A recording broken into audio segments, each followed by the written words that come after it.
Nature pure -17 cholesterol free rice bran oil. এতে রয়েছে এমন উপাদান যা আপনার হার্টকে রাখে সুস্থ।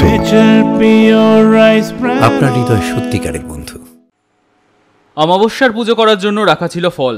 সেই ফল খাওয়ার পর মন্দিরের দানবাক্স ভেঙে চুরি করার অভিযোগে এক দুষ্কৃতীকে গ্রেফতার করল রায়গঞ্জ থানার অন্তর্গত ভাটল ফাঁড়ির পুলিশ। পুলিশ সূত্রে জানা গিয়েছে ধৃতের নাম প্রাণনাথ বর্মন, বাড়ি রায়গঞ্জ থানার ভাটল হাট এলাকায়। ধৃতের বিরুদ্ধে ভারতীয় ন্যায় সংহিতা আইনের নির্দিষ্ট ধারায় মামলা রুজু করেছে পুলিশ। এদিন অর্থাৎ রবিবার ধৃতকে রায়গঞ্জ মুখ্য বিচার বিভাগীয় ম্যাজিস্ট্রেট আদালতে তোলা হলে বিচারক শর্ত সাপেক্ষে জামিন দেন।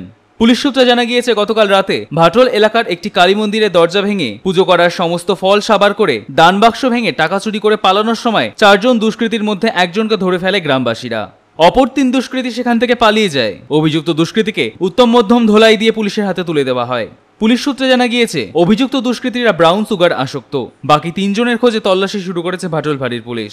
তাদের মধ্যে একজনের নাম বাদল বৈশ্য, যদিও বাকি 2 জন দুষ্কৃতীর নাম তদন্তের স্বার্থে বলতে নারাজ পুলিশ। রায়গঞ্জ সিজিএম কোর্টের সরকারি আইনজীবী দীপ্তেশ ঘোষ বলেন, মন্দির থেকে দানবাক্স ভেঙে টাকা চুরি করার অভিযোগে একজনকে গ্রেফতার করেছে পুলিশ। বিচারক ধৃতকে শর্ত সাপেক্ষে জামিন দিয়েছেন। রায়গঞ্জ থেকে বিথিকা পালের রিপোর্ট, কুলিক নিউজ।